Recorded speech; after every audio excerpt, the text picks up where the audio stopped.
इस वीडियो में हम लोग सिंपल वर्ड्स में समझेंगे मेल न्यूट्रिशन क्या होता है, स्टंटिंग और वेस्टिंग क्या होता है, भारत में मेल न्यूट्रिशन की समस्या कितनी जटिल है और उसको कैसे सॉल्व किया जा सकता है। मेल न्यूट्रिशन यानी कि जितना भी न्यूट्रिशन एक इंसान को चाहिए दिन भर में वो उसको उतना नहीं मिल पा रहा हो। फॉर एग्ज़ाम्पल, अगर एक बच्चे को 10 ग्राम प्रोटीन चाहिए, 10 ग्राम फैट चाहिए, पर वो उसको उतना उपलब्ध नहीं हो पा रहा है या फिर उसको इम्बैलेंस हो गया है न्यूट्रिएंट्स में, जैसे कि प्रोटीन तो वो ले रहा है पर फैट्स नहीं ले रहा है, फैट्स ले रहा है पर प्रोटीन नहीं हो रहा है ले रहा है, या फिर उसको ज़रूरत है 10 ग्राम प्रोटीन और 10 ग्राम फैट्स की, बट वो खा रहा है 10 ग्राम फैट्स एंड 50 ग्राम प्रोटीन। तो इससे इम्बैलेंस हो जाए या एक्सेसिव हो जाए या फिर डिफिशियंसी हो जाए न्यूट्रिएंट इनटेक में, तो इसको हम लोग मेल न्यूट्रिशन बोलेंगे। अब मेल न्यूट्रिशन का 4 प्रकार होता है, या फिर आप ये कह सकते हो कि मेल न्यूट्रिशन 4 तरीकों से सामने आता है, उसका जो रिजल्ट होता है वो 4 तरीकों से सामने आता है।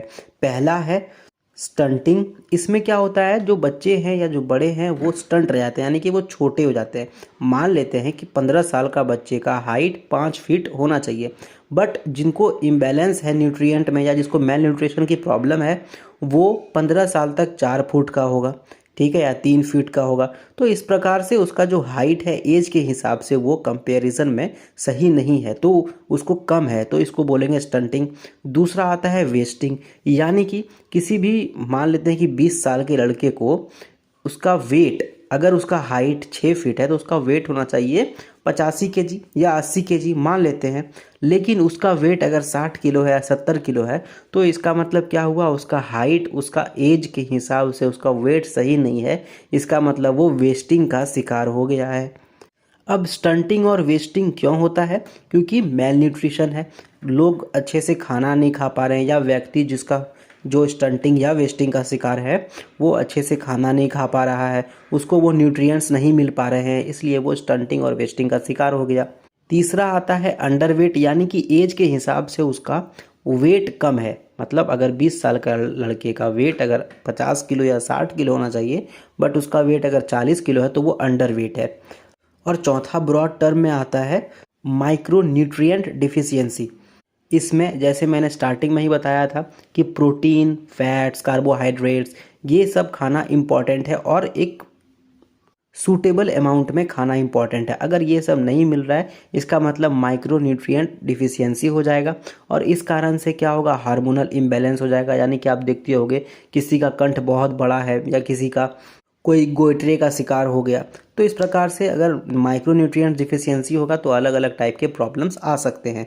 तो ये था मेल न्यूट्रिशन के बारे में कुछ जानकारी। अब भारत की अगर बात करें तो ग्लोबल हंगर इंडेक्स ने 2022 में भारत को 107वें नंबर पे रखा था 121 कंट्री में, यानी कि यहाँ पे काफ़ी लोग मेल न्यूट्रिशन के शिकार हैं, ऐसा कहा जाता है। और इस रिपोर्ट में आया है कि भारत में दुनिया का सबसे ज़्यादा मेल न्यूट्रिशन से शिकार लोग रहते हैं।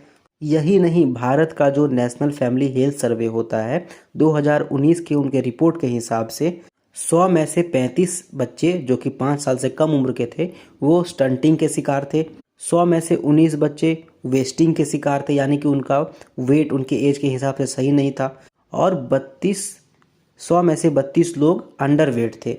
अब सवाल आता है कि भारत में अगर ऐसा मेल न्यूट्रिशन का प्रॉब्लम है, इतना जटिल प्रॉब्लम है, तो इसको ठीक कैसे किया जा सकता है। तो सबसे पहले इसमें गवर्नमेंट का इनिशिएटिव्स इंपॉर्टेंट है, खास करके गवर्नमेंट का इनिशिएटिव जैसे कि इंटीग्रेटेड चाइल्ड डेवलपमेंट स्कीम, जिसके के द्वारा बच्चों को अनाज मिलता है, गवर्नमेंट के द्वारा दाल मिलता है ताकि उनको प्रोटीन मिल सके।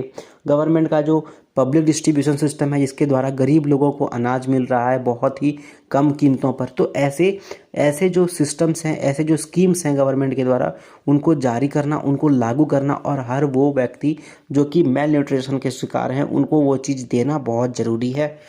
उसके बाद जो लोग फैमिली में रहते हैं, खास करके बच्चों के जो पेरेंट्स हैं उनको ये समझाया जाना चाहिए कि बच्चों को माइक्रो न्यूट्रिएंट्स देना कितना ज़रूरी है, उनको सही से खाना खिलाना कितना ज़रूरी है। कभी कभी क्या होता है, पेरेंट्स को ये नहीं पता होता है कि बच्चों को क्या खिलाएं और क्या ना खिलाएं, तो इस प्रकार से बच्चों पर वो काफ़ी ज़्यादा प्रभाव कर जाता है। तो इस प्रकार से हम लोग समझ गए मेल न्यूट्रिशन क्या होता है, भारत में उसकी क्या जटिलताएं हैं या क्या उसका सिचुएशन है, और मेल न्यूट्रिशन को कैसे कम किया जा सकता है। अगर आपका कोई भी क्वेश्चन है या कुछ पूछना है या कुछ बताना है तो कमेंट करो, चैनल को सब्सक्राइब करो।